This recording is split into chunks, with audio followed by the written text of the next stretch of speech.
Anatomy is the subject of diagrams. See, anatomy is all about understanding diagrams because there are, I guess, hundreds of thousands of facts and stuff that you need to know under the topic of anatomy. And just how many of them can you even mug up? Just how many of them can you remember? But if you just try to understand few diagrams, almost all those theories can be interpreted easily with the help of those diagrams. That's why I recommend you, please understand the diagram before getting into the theory. Try to interpret the theory first by understanding the diagram. That will make the things much more easier. Understanding diagram will make anatomy a piece of cake. With that being said, let's begin the topic of today's video, and that is blood supply to your brain. The blood is supplied to your brain both from the front side of the body and from the back side of the body. So there are arteries present on the ventral side of the body responsible for supplying blood to the brain, and there are arteries running on the dorsal side of the body supplying blood to your brain. So we need to understand both the arterial systems that are present at the ventral side and the dorsal side. So let's look at both of them one by one. First, the ventral view of the body. This is the ventral view of the body. Here I have drawn a typical heart of a human, and this is your nerdy brain. So this is the heart. This is the left ventricle of the heart. From the left ventricle of the heart arises an aorta. This arch right here is the arch of the aorta called the aortic arch.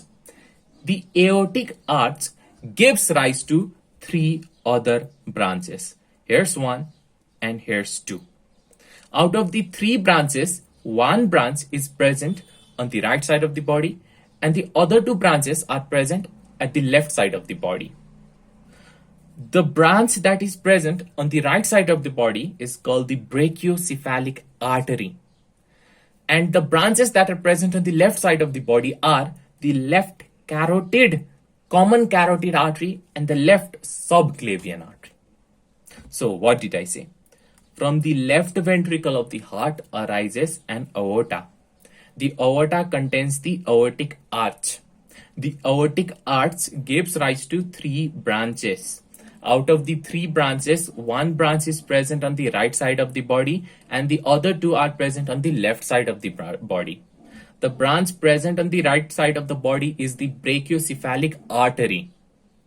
And the branches present on the left side of the body are the left common carotid artery and the left subclavian artery. Now you might be wondering, okay, there's your left common carotid artery and left subclavian artery present on the left side of the body. Then, where are the right common carotid and right subclavian arteries? Where are they? Are there even such arteries present in body? There are. And they are formed once the brachiocephalic artery breaks.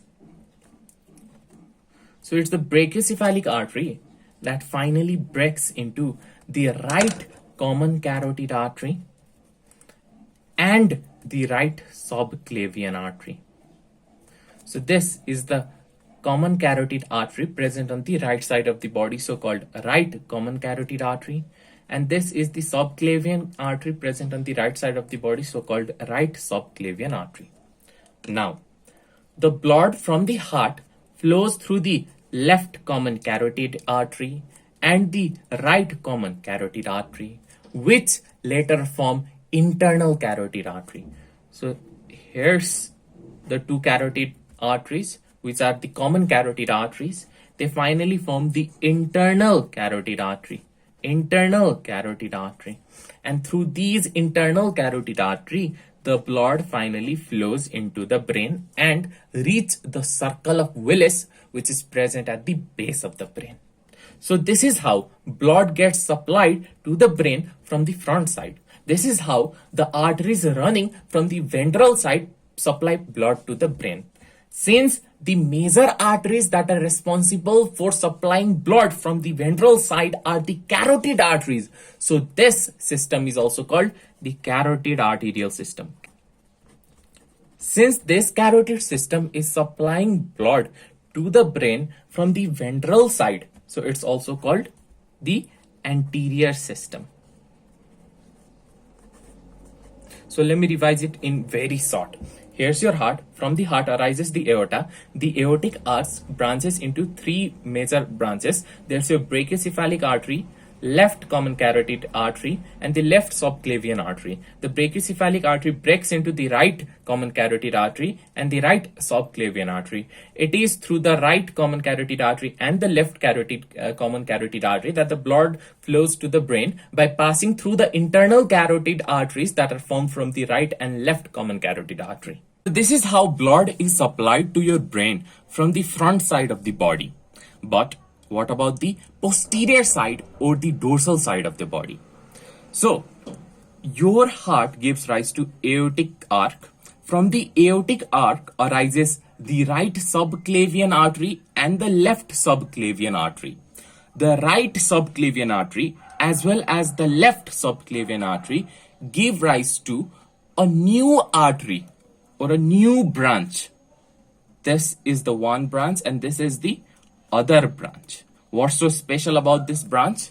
The speciality about these two branches arising from the subclavian artery is that they run through the vertebral column and supply blood to your brain.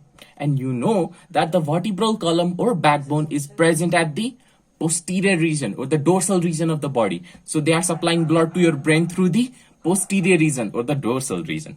This is how. So here's the aortic arc. From the aortic arch arises the left subclavian artery and the right subclavian artery. From the left subclavian artery arises an artery which supplies blood to the vertebral column, and from the right subclavian artery as well arises another artery which also provides blood to vertebral column. Which part of the vertebral column do these two arteries pass through to supply blood to your brain? What's the portion? It's the cervical region of the vertebral column. So the backbone or the vertebral column contains many parts, right? Among them, the part of the vertebral column that is present in the neck region right here is the cervical vertebra. And I hope you know that cervical vertebra contains 7 vertebra, 7 bones. Here are the 7 bones of the cervical vertebra: C1, C2, C3, C4, C5, C6, and C7. T1 is the first vertebra of the thoracic vertebra, which comes right after the cervical vertebra. But this is what's important: the bones of the cervical vertebra. Let me take one cervical vertebral bone, C5. You can see that the bone has two processes, one here and another here. And these two processes run transversely, so-called transverse process. So what are these processes? They are the transverse processes. Within the transverse process, you can see holes as well. It is through these holes that the two arteries arising from the subclavian artery run. These holes are the foramen present in the vertebra or the bones of cervical vertebrae. So how does it run? It runs like this. So here's the left subclavian artery and here's the right subclavian artery. From the left subclavian artery arises a vertebral artery. This is the vertebral artery. And from the right subclavian artery as well arises an artery which is the vertebral artery. Since this vertebral artery runs through the vertebral column, which part of the vertebral column? Cervical region of the vertebral column. From the left side, it's the left vertebral artery. And this is present on the right side, so it's the right vertebral artery.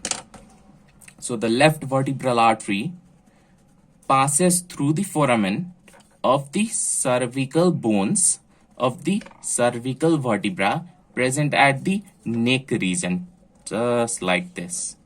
Similarly, the right vertebral artery as well passes through the foramen of the cervical vertebra, just like this, and finally join with the left vertebral artery. This is how the left vertebral artery and the right vertebral artery run through the cervical part of the vertebral column and finally meet each other.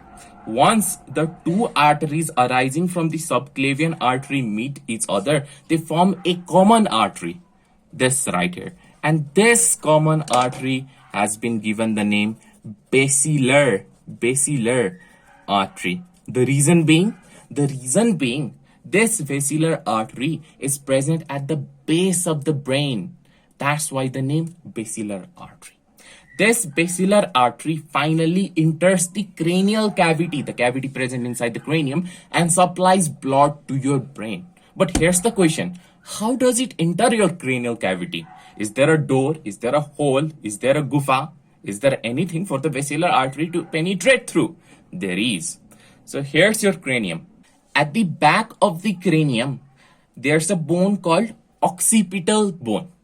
In the occipital bone, there's a huge hole called foramen magnum. Foramen magnum, where foramen refers to hole and magnum refers to the large size of the hole. So, large hole, foramen magnum. See, there's always a reason behind the various types of namings that exist in the nature of biology, in the world of biology.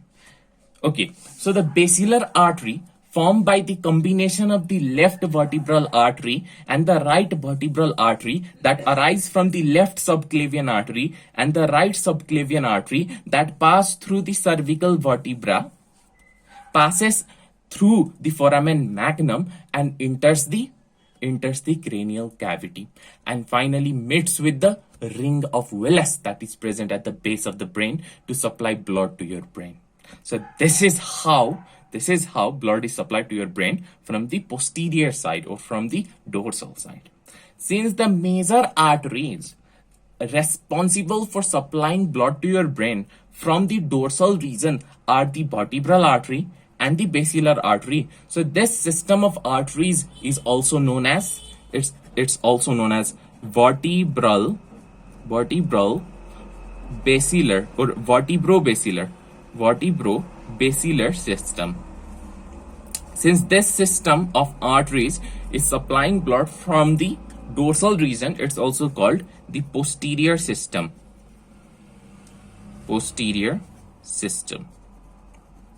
Let me explain you vestibulobasilar system in very short. So vestibulobasilar system is responsible for supplying blood to your brain from the posterior region. That's why it's also called the posterior system. Now let's look at the blood supply or the arteries that are present in the vestibulobasilar system. So here's your brain and here's the spinal cord. The brain contains the cerebellum. The cerebellum has two surfaces, the superior surface and the inferior surface. Then there's your brainstem, which contains the midbrain, pons varoli, and medulla oblongata. The brainstem further gives rise to the spinal cord that passes through vertebral column. The part of the vertebral column that I am representing right here is the cervical vertebra.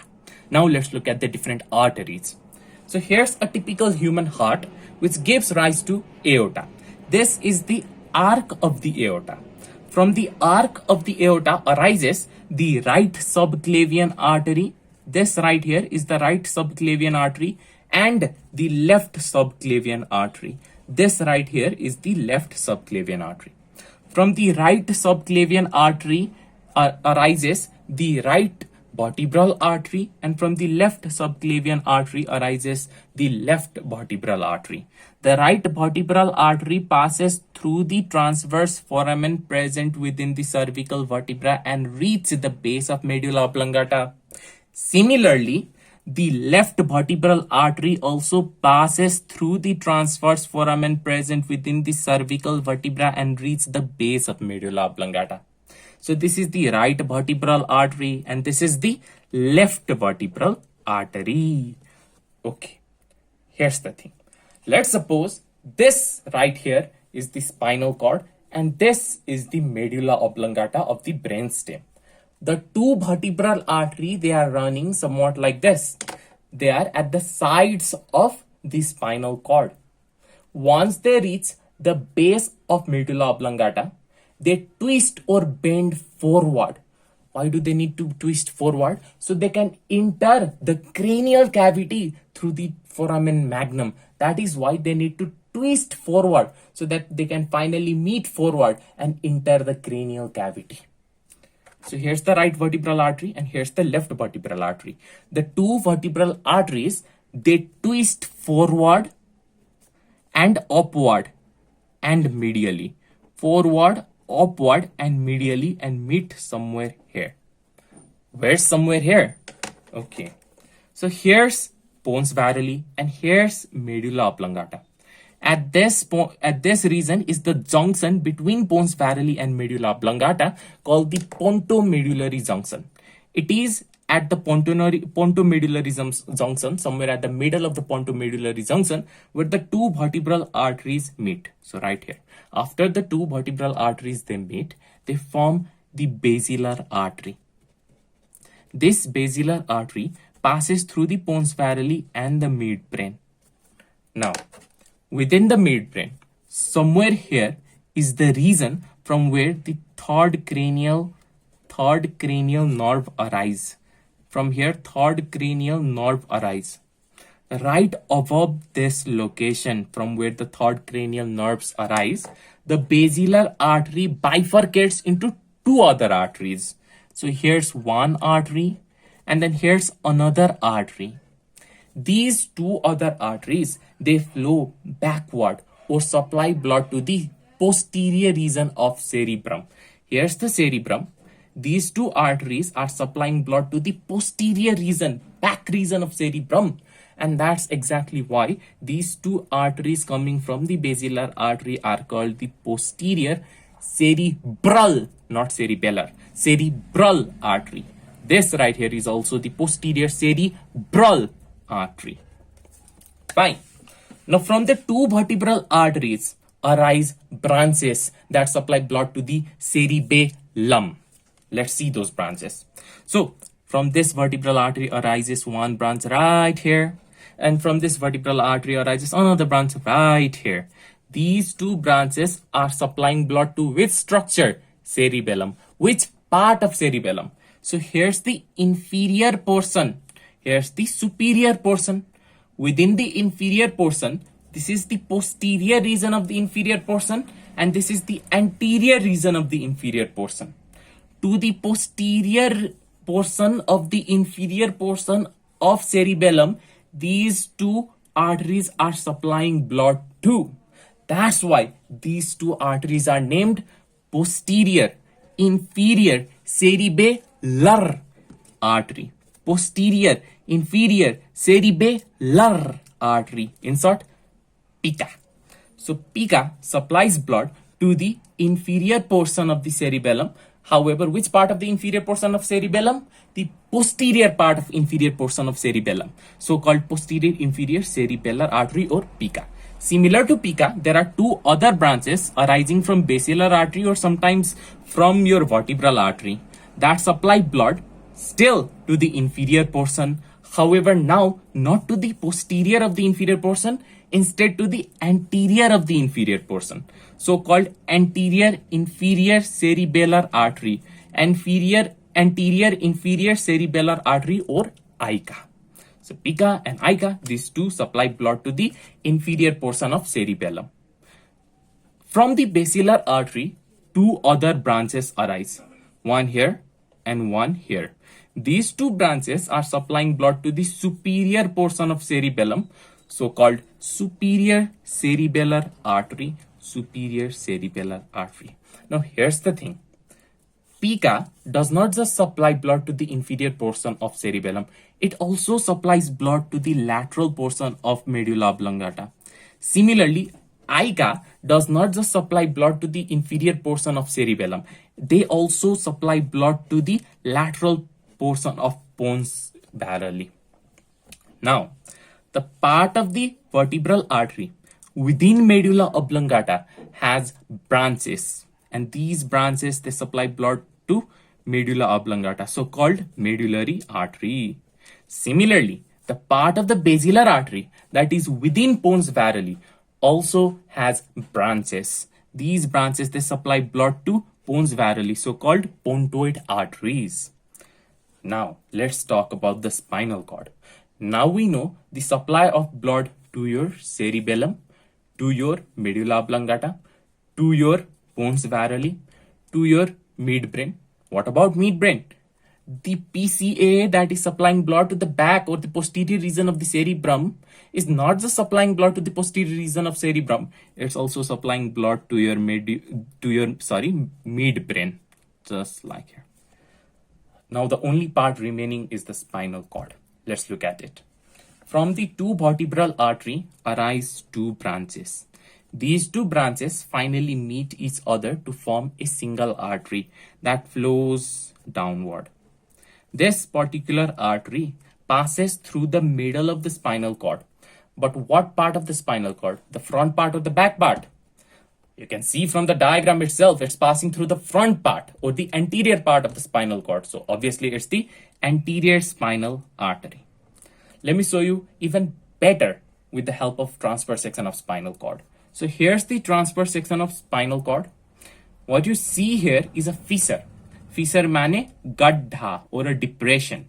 Since this fissure is present at the anterior region and the middle region, so it's called the middle anterior fissure. Within this middle anterior fissure of the spinal cord, you can find the anterior spinal artery.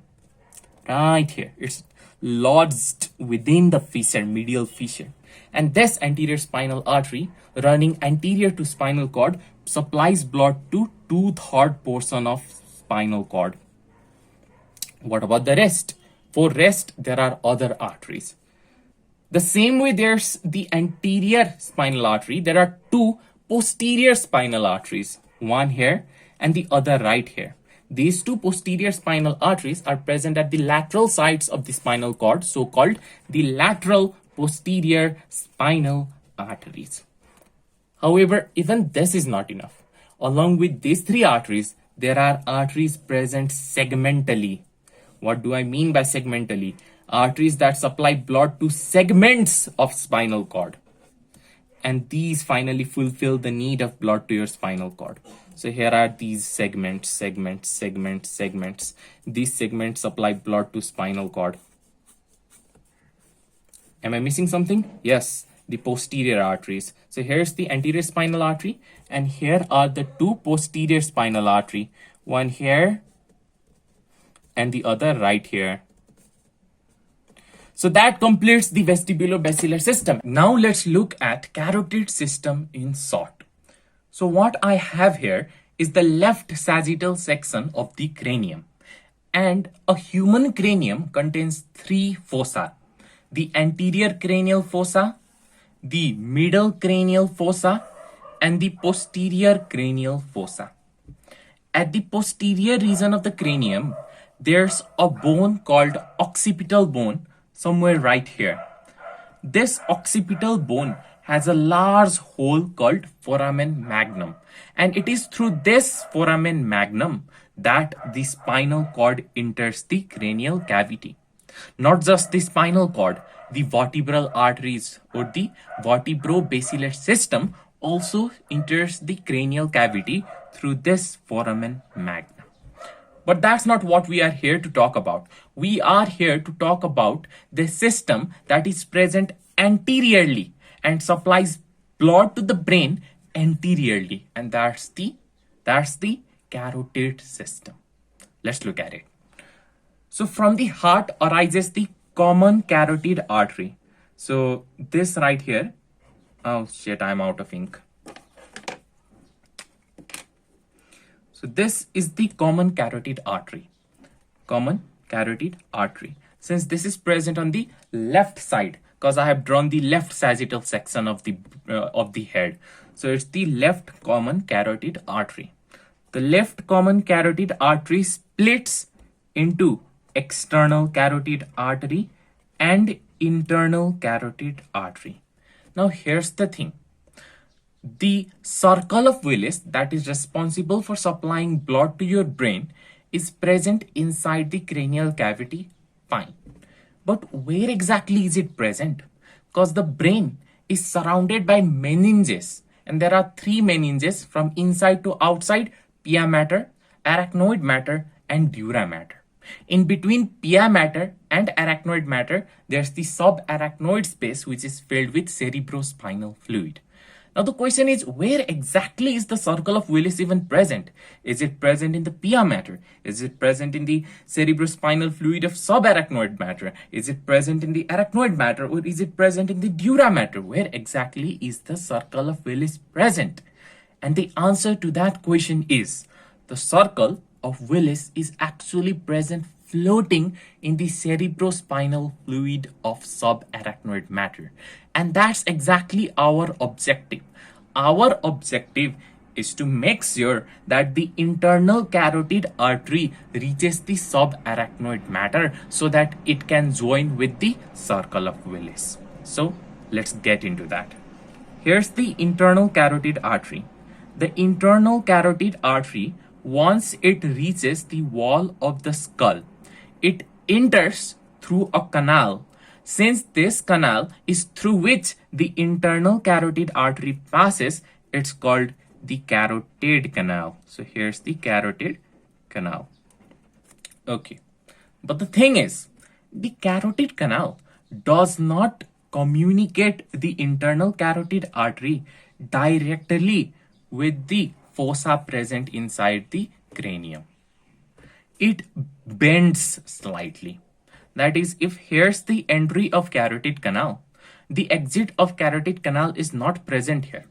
It actually communicates with a different foramen or a different hole. So here's the internal carotid artery which passes through the carotid canal and finally after a bending reaches this foramen right here. If you look at the wall of this foramen, you can see that the wall is actually, it is lacerated. So the name of the foramen is foramen lacerum. So the name of the foramen, where shall I write it? I'll just write it in short. Foramen lacerum. See, in anatomy, every type of names, almost every type of names, they have a meaning, some kind of meaning behind them. So it's better to understand the meaning rather than mugging up the names. Because just how many of them can you mug up? Just how long can you remember? Better understand the meaning of the names itself. Okay, so the carotid artery, internal carotid artery, passes through the carotid canal and then penetrate through the foramen lacerum and then reach the middle cranial fossa. The middle cranial fossa contains a sinus, and this sinus right here is called sinus cavernosum.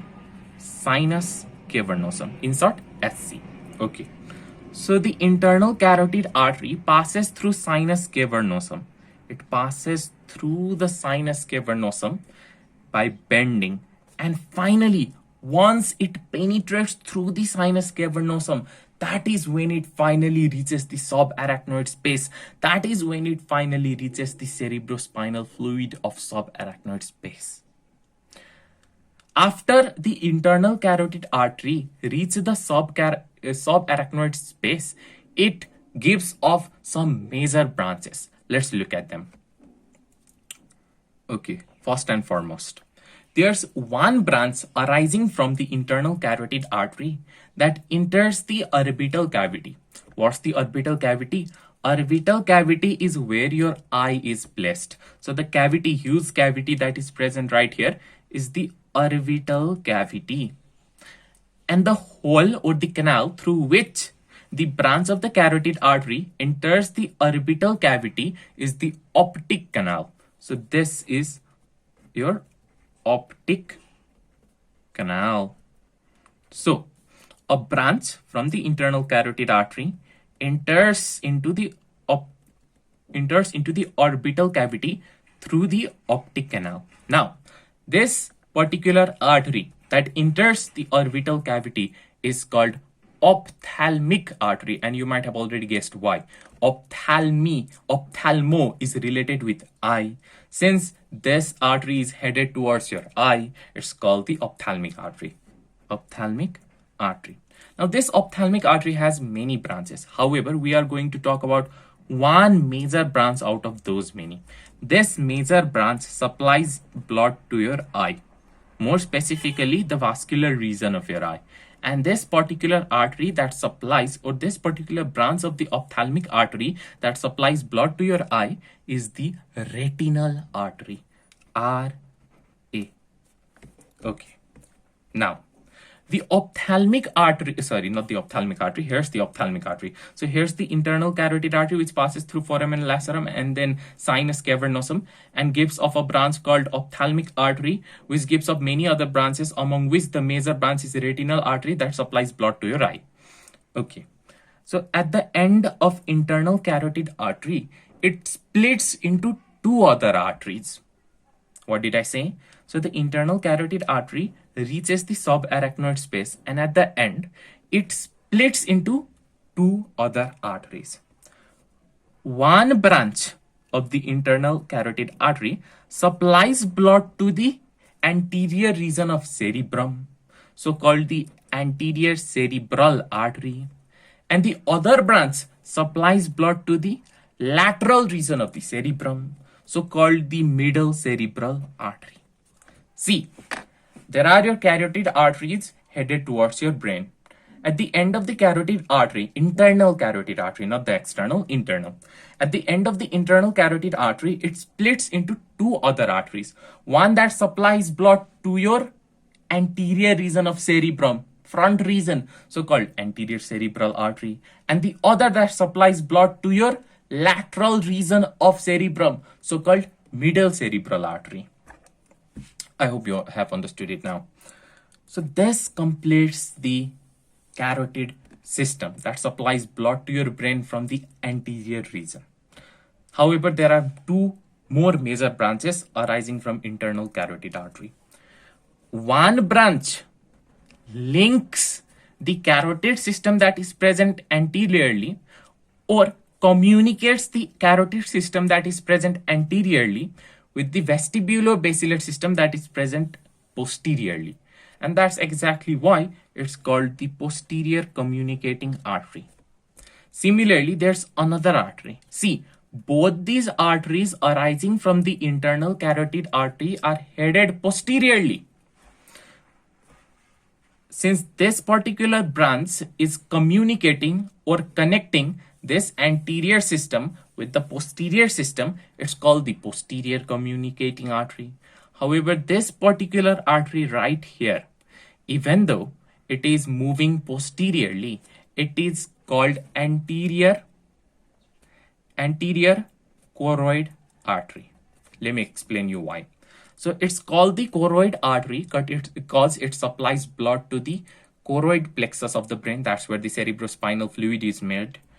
It's called anterior choroid artery because in comparison to another choroid artery, it is placed anteriorly. That's why in comparison to another choroid artery, it's anteriorly placed. That's why anterior choroid artery. Or another reason could be because this choroid artery is arising from the anterior system. It's called the anterior choroid artery. Okay, so what's the function of posterior communicating artery? It communicates the anterior system with the posterior system, so called posterior communicating artery. It's building communication or bringing a link between the system that is present anteriorly and the other system which is present posteriorly. And that's it for choroid system. Now, what we need to see is how exactly does the anterior system communicates with the posterior system. But here's one more thing. This is the choroid system that is present on the left side. So here's my left side of the face. Here's where the left carotid system is present. A replica of which is also present on the right side. Obviously, there's one carotid system here and another carotid system here. These two carotid systems also communicate with one another, and they also communicate with the posterior system that is present at the back. So these two carotid systems, they communicate with one another and also with the posterior system. See, similar to this carotid system, there's another carotid system that is present right here. Just like this. I'm not going to draw all the branches, otherwise the picture is going to be messed up. So here's the anterior cerebral artery. Here's the middle cerebral artery, and the rest are present down below. This is present on the left side, and that's present on the right side. Both these carotid system, they communicate with one another and also communicate with the posterior system. How? Let's look at it. What are these two arteries? They are the vertebral arteries that meet each other and form the basilar artery that enter the cranial cavity. The basilar artery at the end splits into the posterior cerebral artery that supply blood to the posterior region of cerebrum. Let's look at other branches as well. The vertebral artery gives rise to two branches that meet each other to form the anterior spinal artery. Similarly, they also give rise to two posterior spinal arteries. From the vertebral artery arise posterior inferior cerebellar artery as well as anterior inferior cerebellar artery. And from the basilar artery arise the superior cerebellar arteries. These arteries, they supply blood to the cerebellum as well as some lateral parts of medulla oblongata and pons varolii. But here's the main thing. The posterior communicating artery arising from the carotid system communicates the carotid system, which is present anteriorly, with the vestibulobasilar system that is present posteriorly. So it communicates with this artery right here, which is called the posterior cerebral artery, and this also communicates with this artery right here, which is called the posterior cerebral artery. And this is how the anterior system communicates with the posterior system. And as you can see right here, a ring-like structure is formed. Right here, they are all connected with one another to form a closed structure. And this closed structure that is present right here is the ring of Willis. So finally, we are going to look at the carotid system and the communication of carotid system with the vertebrobasilar system from the inferior portion.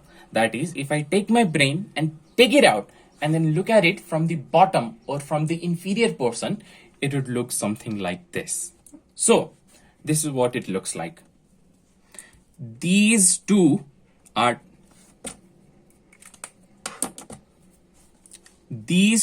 arteries present right here are the vertebral arteries. So this is a vertebral artery and this is another vertebral artery. The two vertebral arteries, they meet to form a basilar artery. So this is the basilar artery. From the two vertebral arteries arise branches that meet with one another to form the anterior spinal artery. This is the anterior spinal artery. Along with the anterior spinal artery, the vertebral arteries also give rise to posterior spinal arteries. So these two are the posterior spinal arteries that are present laterally. Now, the basilar artery at the end divides or bifurcates into two arteries that supply blood to the posterior portion of cerebrum, so called posterior cerebral artery. Posterior cerebral artery. The portion of the basilar artery that is found within the pons varolii contain branches called pontoid branches, PB. Basilar artery also supply blood to your cerebellum from the superior side. This is the superior cerebellar artery. On the other hand, your vertebral arteries supply blood to your cerebellum from the inferior side. So there's your pica that supply the posterior side of the inferior side of cerebellum, so called posterior inferior cerebellar artery. And there's your ica that supply the the anterior surface of the inferior surface of cerebellum, called anterior inferior cerebellar artery. Now, this much is what we call the posterior system or the vertebrobasilar system. This vertebrobasilar system is going to communicate with the carotid system. There are two carotid systems, one on the left and the other on the right. So here's the carotid artery. This is the carotid artery. Here's the carotid artery. This right here is the carotid artery. Oh god, I'm running out of ink. This is the carotid artery. The carotid artery communicates with the posterior system with the help of posterior communicating artery. Posterior communicating artery. Now, from the carotid artery arise other branches. For example, this branch right here supplies blood to the eye region, so-called ophthalmic artery. Similarly, this branch right here supplies blood to the lateral portion of cerebrum, so-called the middle cerebral artery. Similarly, there's another branch that supply blood to the anterior portion of the cerebrum, so-called anterior cerebral artery. The two anterior cerebral arteries are with the help of which the two carotid system connect with one another or communicate with one another. There's this artery called the anterior communicating artery, which connects the left carotid system with the right carotid system. And this is it for the supply of blood to your brain. However, remember, the hexagonal part of this whole thing, the hexagonal part, this much part right here, this much part, the hexagonal part is what makes up the circle of Willis. This much is circle of Willis. With this, I want to end the session with a question. And the question is, which of the following is not a part of circle of Willis? And your options are anterior communicating artery, anterior cerebral artery, posterior cerebral artery, or middle cerebral artery. Among these four options, one of them is not a part of circle of Willis, and it's your job to figure out which one is it. So, see you next time.